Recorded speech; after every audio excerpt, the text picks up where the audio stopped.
Kituo cha kukuza na kulea vipaji Buguruni Youth Center kimeendelea na mazoezi yake kwenye uwanja wa shule ya msingi Buguruni. Aidha, kocha mkuu wa kituo hicho alikuwa na haya ya kusema. Ndio kama unavyoona, kadri siku zinavyokwenda hali inazidi kuwa nzuri, vijana wanazidi kuongezeka, vijana bado wanazidi kutaka kujiunga na kituo chetu na mazoezi yanaendelea vizuri, na unaona tu wamechangamka. Kusema kweli maendeleo ni mazuri. Nashukuru Mungu.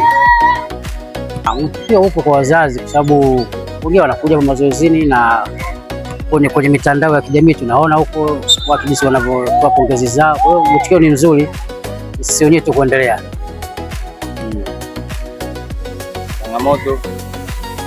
Changamoto zile tunasema siku zote vifaa tu, tupate sare za vijana, tuna t-shirt tupate sare, tupate vifaa. Hiyo ndio changamoto ambazo zinakuwa, lakini vitu vingine vinakwenda sawa. Mpaka sasa hivi hatujapata matatizo yoyote ya mtoto labda kuumia au kupata nani yoyote. Unaona bwana. Kwa hilo tunashukuru Mwenyezi Mungu. Ingine nashukuru kwamba watoto wanapata mwitiko. Watoto wameitika kama unavyoona leo siku ya Jumapili tumepata watoto takriban karibu 40. Kwa tunashukuru Mwenyezi Mungu kwa hilo. Kwanza jinsi ilivyoonekana kujua watu wengi tumewatoa sana na leo mtaani. Kwa hiyo watu wengi walikuwa watumii sana mpira wa gozi. Kwa hiyo tunakuja hapa wengi wao ndio mpira wa gozi ndio wanaanza kucheza. Kwa hiyo kwanza lazima tudili kwamba kuzoea kwanza mpira wenyewe. Unaona bwana, hicho ndio cha kwanza. Acha mimi kabla tujafanya vitu vingine yote, kwanza wanataka mpira wenyewe kwanza wauzoee. Sio zoea mpira wenyewe basi tuendelee na mambo mengine. Ni cha msingi kwanza mpira wenyewe kwanza wauzoee. Waone kama kitu cha kawaida. Sababu walipotoka walikuwa wachezi. Kama ujuavyo, vipaji vinahitaji mwendelezo, na kwa Buguruni Youth Center pia wana ziziki wao. Kwa majina anaitwa Adamu Haruna Athumani, mchezaji wa Buguruni Youth Center. Mazoezi ya Buguruni Center unaonaje?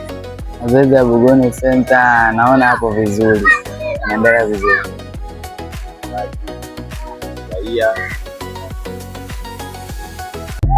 Kwa mimi naona vizuri sana, na washauri wachezaji wengine, na washauri wachezaji wenzangu wajitahidi katika mazoezi, wasiwe na uvivu.